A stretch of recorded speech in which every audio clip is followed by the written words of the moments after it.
Breaking news, the jury today visibly reacting to testimony from Sean Diddy Combs' former girlfriend, Cassie Ventura, on the stand for a second day. Disturbing testimony against Sean Diddy Combs. And inside courtroom 26A in Lower Manhattan, the jury saw for the first time direct material from these so-called freakoffs that she says she was forced to endure. I feared for my career. I feared for my family. It's horrible. It's disgusting. They didn't say a word. Jesse and Delilah, Diddy's twin daughters, stormed out of that courtroom like ghosts, their faces pale, their lips tight, haunted by what they'd just heard. Behind them, a courtroom sat frozen. Prosecutors leaned forward, jurors looked away. And Diddy? He barely moved, but the tremor in his fingers gave it away. The tapes had just been exposed. The testimony was relentless. The truth? Unbearable. You've heard the rumors. You've seen the headlines. But this is the full unraveling. From Cassie's decade-long trauma to the disturbing logistics of Diddy's alleged freak-offs, what happened inside that courtroom wasn't just scandalous, it was soul-shattering. And the footage changed everything. This isn't about fame anymore. This is about power, fear, and the lengths one man allegedly went to control everything and everyone around him. Today, we're peeling back every detail, every breakdown, every name, every tear, and trust me, by the end of this video, you won't see Diddy or this case the same way again. The courtroom door opened, and silence fell like a thunderclap. Cassie Ventura, visibly pregnant, calm, and composed, walked forward after 6.5 years away from the man she claimed destroyed her life. She sat down slowly, her overcoat draped neatly over her chair, turning slightly toward the jury. Not once did she look at Diddy, and not once did he look at her. But his hands trembled, his posture stiff, a man used to control suddenly out of reach. From her very first words, the courtroom was paralyzed. Cassie's voice was steady. Her story was not.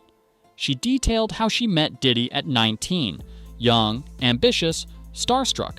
She thought it was love. What it became was control, surveillance, and a war on her identity. She didn't just lose herself. She was allegedly trained to erase herself. Cassie said Diddy introduced her to the concept about a year into their relationship. At first, it seemed like experimentation. Soon, it became organized depravity. These weren't parties. They were productions. Diddy was the director. He controlled the lights, music, who participated, what Cassie wore, what drugs she took. Nothing happened without his instruction. The freak-offs sometimes lasted days. One went 4 days straight. She was often drugged, using ketamine, GHB, ecstasy. Texts shown in court revealed her asking Diddy what pill to take. He always told her. She said she was assigned to find escorts, book their travel, arrange meetings. They'd pose as employees, but Cassie knew they were there to perform. One of the most disturbing admissions? That Diddy or people he ordered urinated on her. She never wanted it. She choked. She hated it. But she stayed silent out of fear. I did it because I loved him, she said through tears, because I didn't know how not to. What looked like consent was really desperation. A woman fighting to be seen, heard, and loved.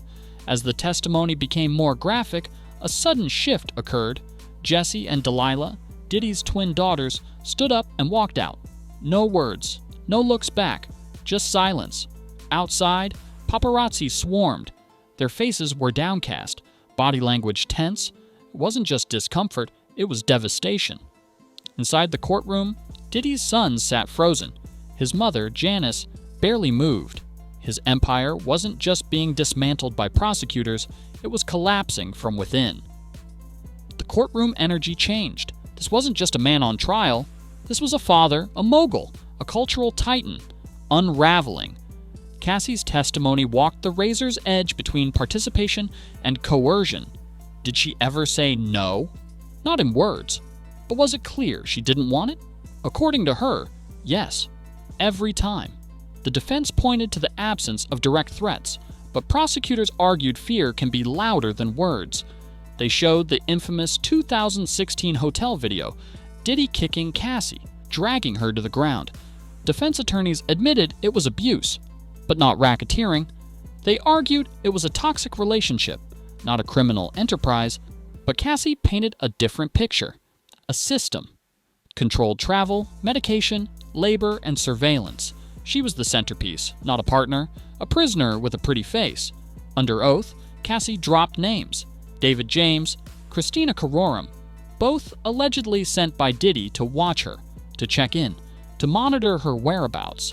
Security guards disguised as babysitters. She said she never felt safe. If I tried to get away, someone would always come for me. These weren't empty claims. Prosecutors hinted they may call these individuals as witnesses, setting the stage for even more corroboration. The defense, meanwhile, tried to cast Cassie as an exaggerator, but the tapes, they said otherwise. Cassie testified her relationship with Diddy overlapped with Kim Porter's date Kim, who died suddenly in 2018, Al.B. Sure, Kim's ex has long claimed her death was suspicious, that she was about to expose Diddy, that no autopsy was properly done. Now that theory resurfaced, the courtroom buzzed with whispers. Could Cassie's testimony help reopen Kim's case? The connections were disturbing. The timelines aligned too closely. People started asking, how many women had been silenced? The freak-off tapes. Cassie confirmed they exist.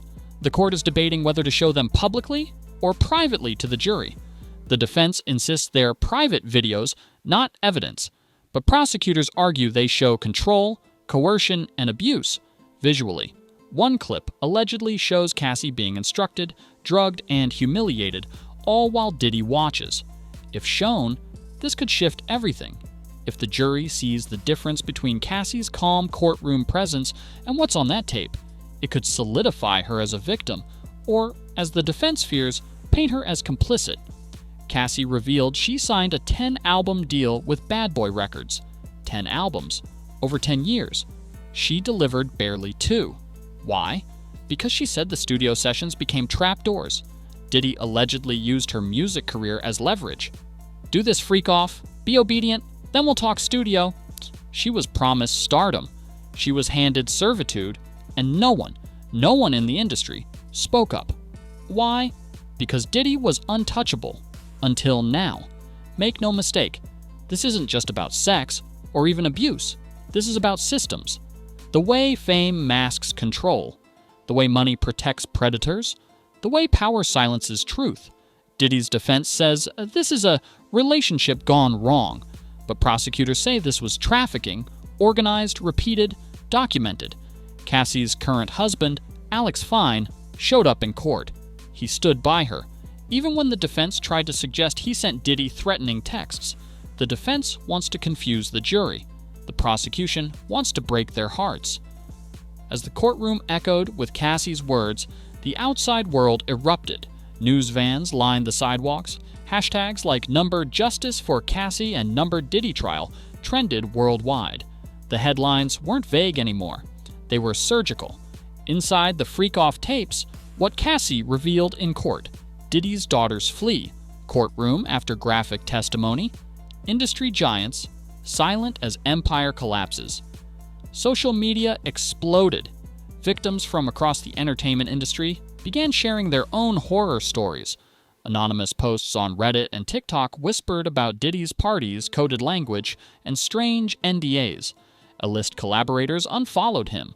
One DJ refused to spin his records at a club that same night. Another rapper posted cryptically, "Told y'all back in 2003, nobody listened." For the first time, the world wasn't just listening, it was connecting the dots. Inside the courtroom, Cassie revealed something that silenced even the defense team. "There were nights," she said softly, "where I thought, if I disappeared, he wouldn't even notice, unless he needed something." She wasn't crying. She wasn't playing to the room. It was a quiet confession from a woman who had learned to disappear while being seen. She recounted panic attacks, years of insomnia, sessions with therapists who told her she was in an abusive relationship, and her choosing to stay anyway. "Because if I left," she said, "who would I be without him?" That line hit harder than any headline. It wasn't just about what happened to her. It was about how long it took her to realize it wasn't normal. The jury, once stone-faced, had started showing signs of wear. One juror wiped her eyes as Cassie detailed the moment she emailed Diddy in 2010 asking to talk about the freakoffs. He replied, "I know you don't want to do it," and she immediately backpedaled, "Oh no, that's not what I meant." That single email, shown on the screen, was damning. It was written evidence of psychological control, not just fear of violence, but fear of disappointing him. As she read her own words aloud, the courtroom held its breath. If that wasn't coercion, what was? Another question loomed large. How did no one stop this? How did executives, stylists, bodyguards, and travel coordinators, who all saw glimpses of this lifestyle, say nothing? Because Diddy wasn't just rich, he was culture. His face graced award stages, magazine covers, business panels. He was Love, the rebranded mogul, talking about God, peace, and black excellence. But behind the lights, behind the mogul mask, Cassie painted the portrait of a man who used fame as camouflage. And maybe the scariest part, it worked. Until now. By the time court recessed that day, the world had changed. Not legally, not yet, but emotionally, culturally. Cassie walked out of the courtroom that day not as a pop star's ex, but as a woman who'd faced her greatest fear and didn't flinch. And Diddy? He left through a different door, shielded by bodyguards, no longer smiling, no longer untouchable. The courtroom will reconvene. Witnesses will testify. Videos may be shown, but the verdict, for many watching, it's already in. This isn't a scandal. This is a reckoning. The music may stop, the lights may fade, but the truth, it's just getting started. Stay tuned. What makes this case different isn't just the courtroom or the cameras, it's the fact that it's shaking the foundation of hip-hop culture itself. For decades, Diddy wasn't just a musician. He was the mogul, the party starter, the remixer, the man who turned artists into icons and moments into movements. But now, his name is being stripped from playlists. His brand endorsements are vanishing overnight. Events he once headlined are erasing him from the lineup quietly, strategically. It's not just about legality, it's about legacy. Rappers who once idolized him are going silent, or worse, speaking out. We let too much slide, one producer posted on Instagram. There's a generation of artists who stayed quiet out of fear.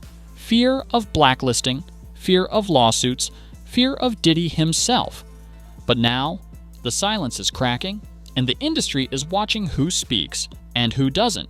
Because as this trial unfolds, fans and artists alike are being forced to confront a brutal truth.